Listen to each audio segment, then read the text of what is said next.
Alright guys, so today we just left the cabinet shop and we got our vanity. We are on our way now to St. Joseph, where we are going to drop the vanity off, and we are also going to meet Pablo. Pablo got introduced to me by Noel as well. He is the one that did the artificial grass over at Woodsong. So we're going to hire him at this job to get our RV spot ready. We're going to need to put a little bit of concrete, and we're going to need to put something under the other half where the artificial grass is going to go. I don't just want to put it all on top of the dirt, and when it rains or whatever, have the artificial grass get all nasty and muddy. We're trying to actually set up the place to look good, and I don't see us parking this camper anywhere else. It just absolutely makes sense to have our first seller finance camper with our very first seller finance house, and it's all central, so it honestly just makes perfect sense to make sure that there's a good spot where we can put this camper and leave it there permanently, unless us personally go pick it up to go use it or whatever the case is, like the initial thought was. But with that said, we are on our way. We were supposed to meet him there at 10 a.m. It is 10:20. Unfortunately, we are running a little late just because we had to go pick up this cabinet. So again, that's why I feel that is me making an error. I should have had that vanity last week. And hopefully he's still there waiting for us when we get there. So I'll catch you guys up when we get there.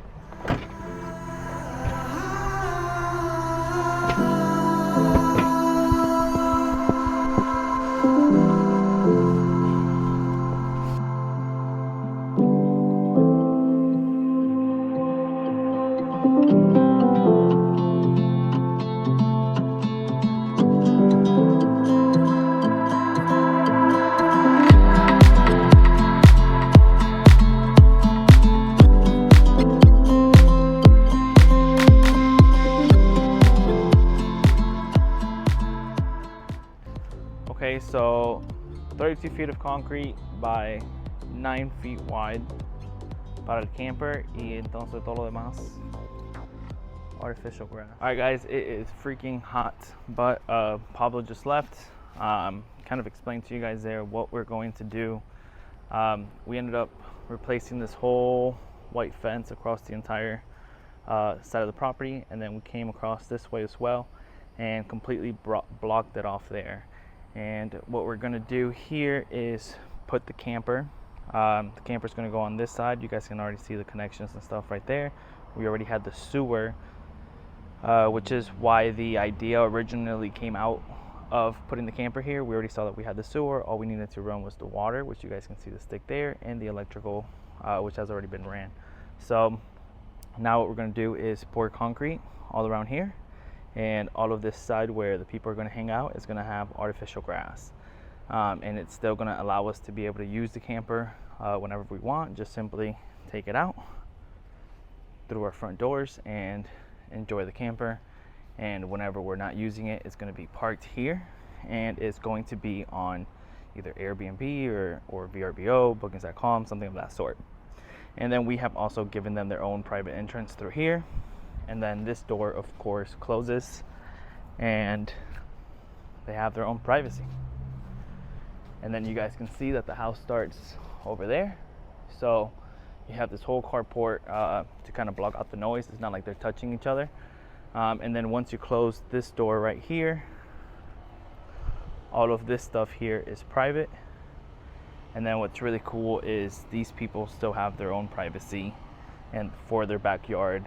For the house, we didn't replace this side of the fence just yet, but we most likely probably will. But we did finish the entire camper stuff, and it was just a great idea separating it from the house. So let's see what we have going on with the house now. We got new plumbing work.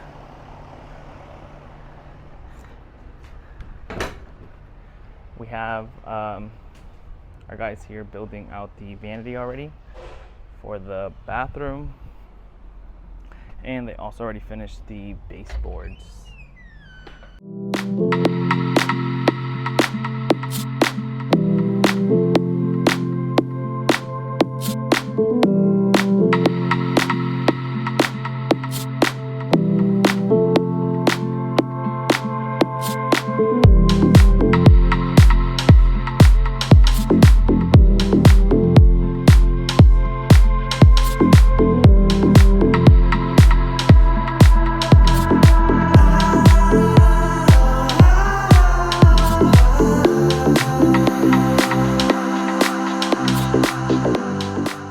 guys, so we are here at the duplex replacing some of the air filters. One of the most important things that I've learned owning properties is do not, listen to me, do not skip on these air filters, okay? For some point, I didn't give a shit about these air filters. I wasn't replacing these air filters, and it has cost me somewhere in the world of $2,500 to $4,000 in the last year, 2 years of me owning properties just by not taking care of our machines, okay? These machines right here are literally, I mean, if you realize they kind of just pull all the air in to kind of, you know, make the AC circulate. And what that's doing is pulling all the hair, pulling all the dust, pulling all the bullshit as well. So if you don't have an air filter, it actually goes up to the coil of the machines. The coil starts getting dirty, and then that means that the machine has more trouble. It's a little harder for the machine to be able to breathe. And what it does is it just makes a mess. For one, the machine goes bad. Two, your electric bill goes up. You have to get those coils cleaned. And if not, something that's more expensive is replaced. And something that's more expensive than that is replacing the entire machine just because you burnt it out. So guys, one of our new things is making sure that we replace these filters every single month. Whoever replaces it has to put the date on the filter right before they put it into the machine. That way we know the last time that it was changed, and we're able to keep track of every time that it's changed. They also have to send us a picture that the filter has been changed at the beginning of the month. We usually change it as close as possible to the beginning of the month, as long as we can get into the property. So if somebody checks out, like in this case, on the 10th of the month, we're just now able to get in here and we're already replacing these filters. So please do not skip on these filters. That is what we're doing today at all of our properties. We're here at the duplex. From here, we're going to go to our 6-bedroom home. And then from here, we're going to go to the office, where we still have 2, if not 3 appointments today to take you guys with us. So we're trying to get this done as quickly as possible. Let's replace these filters, and we'll be back with you guys at our next property. All right, guys, just went ahead and replaced both filters. One of the things that we've been doing also with the filters is putting them, instead of on the rails like that, we're putting it directly into the machine. So most machines, that little black thing right there opens, and you can slide the filter right in through there. And it goes and protects the filter directly. So we actually like doing that method more than putting the railings up, just because we've noticed that through like the gaps between the doors and stuff like that. This is the other filter in this house. If you notice the gaps up there, the gaps in the floor, we've still noticed that it kind of sneaks past the railing, and then it still goes up into the machine. So the absolute best way to put the filters, this is the old one, you can see how dirty it is, just from like the bottom up, which is a little weird. But that has been a lifesaver for us, just being able to put the filters directly on the machine. We've noticed that it keeps them much cleaner, and that just means that they last longer for us. So measure your machine, put it directly into your machine. You're gonna see, the worst part is I'm gonna have to tell everybody to go reverse. ¿Qué estamos haciendo, Johan? Trying to make the day better, start off a little raw. Those are the best kind of days. Do some canceled contracts, but today we're looking into go ahead and lock up 2 more contracts. Let's get it going.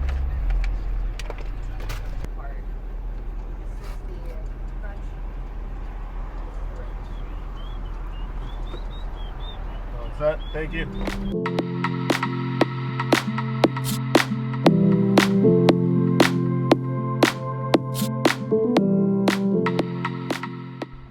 Okay, so we're here at another property that Johan, the closer, the man himself, the legend, locked up. What can you tell us about this, Johan? So it's a 3-1, great condition, as you guys can see through the exterior. This is pretty much a dollhouse for them. You know, they took care of it. They're ready to move on to a different property because they say this one, it's just a little, you know, they have some sort of disability, so it's a little bit difficult for them to navigate through the property. You know, once we go inside, we'll see a little bit more what they're talking about. But other than that, man, they did, you know, a lot of brand new things. Did this carport right here that it does add some sort of value to the property as well. It's in well taken condition. This is not like the usual homes that we come in and trying to trying to grab out of the market, right? This is a very well kept up home. It's not distressed at all. That's more like the home that we'd get. Yeah, that's more of like the home that we kind of aim for. But I mean, you land something like this and it's pretty sweet. It kind of makes it a lot easier for us, and hopefully we could make a good deal with this So house. to not make it necessarily about the house, how are we helping this family out?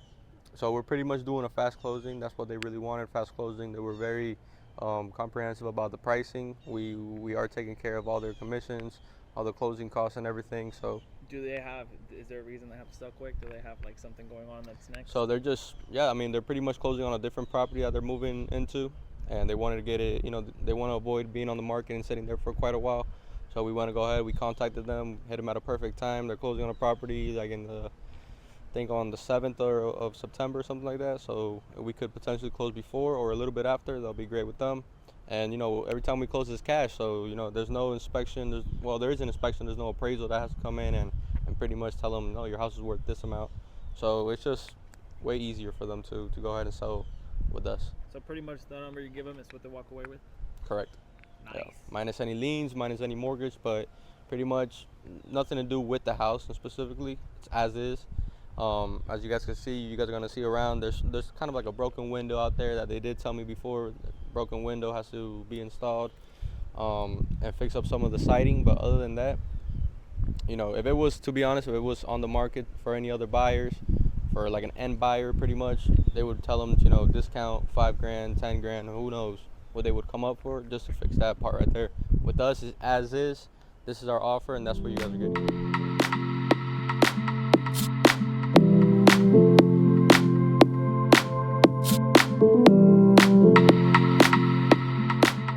Alright, so we're just waiting for the seller to get here so we can walk inside the house and see everything around and deal with the dog situation. And then we'll check out the backyard and bring you guys along. So we'll be back. Alright guys, so the seller just got here, so we'll catch you guys up in a second.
Guys, we were at the office, headed out to our very last appointment.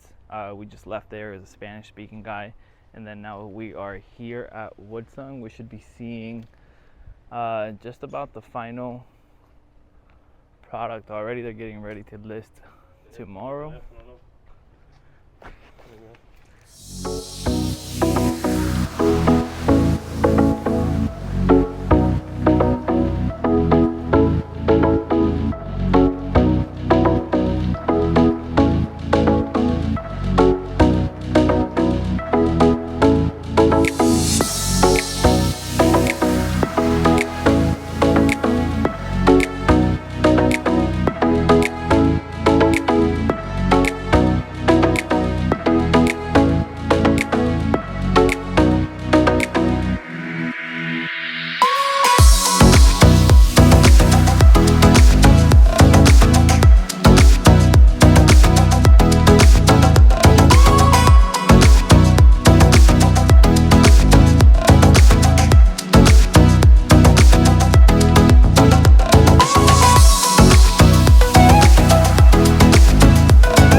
Guys, we are back at St. Joseph, our seller finance house, for the last time today. This is the last thing that we do today. We came to drop off the cabinet handles. We ended up going with satin nickel, I believe it's what it's called. And then I also came to drop off the handles for all of the doors that we are going to be changing. That way all of it is satin nickel. And then now we are looking at the kitchen officially without nobody here, so we can take our time and kind of make sure that they did everything right, that all the doors open the right way.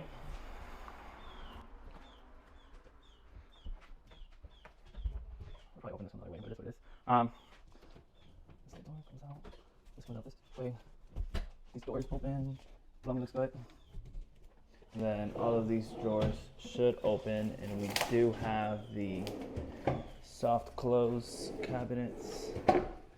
That's what we always go with. And then we have the boxed in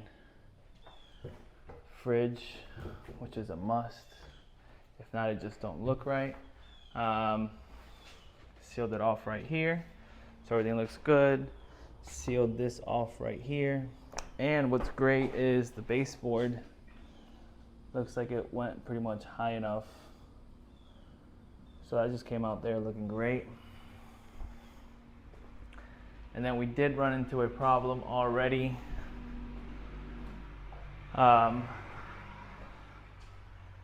Where the vanity that got installed this morning, I could tell right away from the picture that he sent me. If you guys realize, he didn't put a filler, he put the cabinet all the way there in the corner.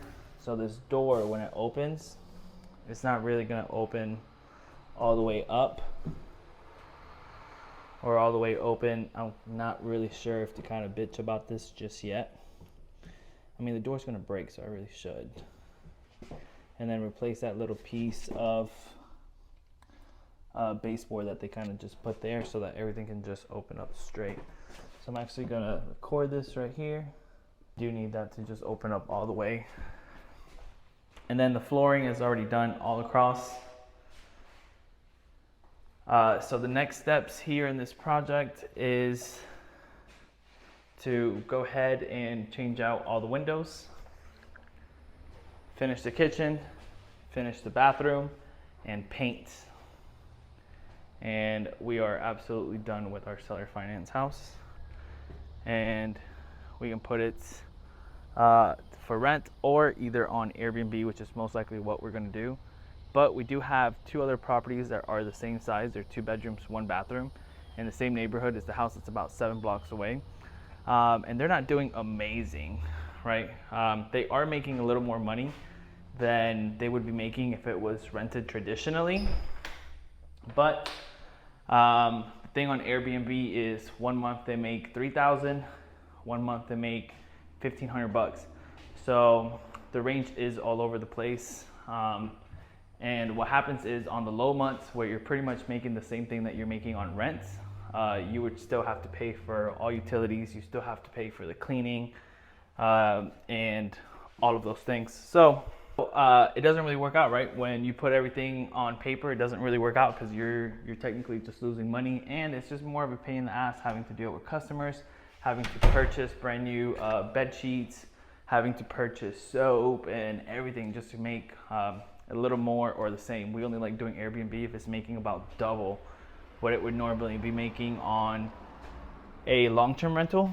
So we got to really start making the decision on, do we want to do it or not? Because one of the biggest things too is we would have to come in here and spend somewhere in the world of $5,000 to $10,000 just putting, you know, sofas, TVs, appliances we're going to put anyways, but pretty much furnituring, putting furniture all over the place. So it's honestly a decision that we got to make ASAP. Not ASAP, but like ASAP when we're done. So with that said, tomorrow we are working from home. We're doing more phone calls. We'll follow up with the people that you guys saw on here today. And this is pretty much what the day looks like for us. So if you guys notice, every day it's a little different, but it's also kind of just mixed all within the same stuff. What's pretty cool is we have some materials left over. I don't think that I can return the floor, but the baseboards I can return. And again, we still have to do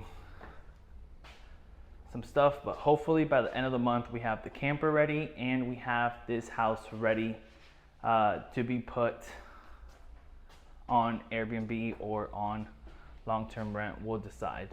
But thank you guys for watching this video. Thank you guys for sticking around. Thank you guys for allowing me to just learn the process and give that information back to you guys.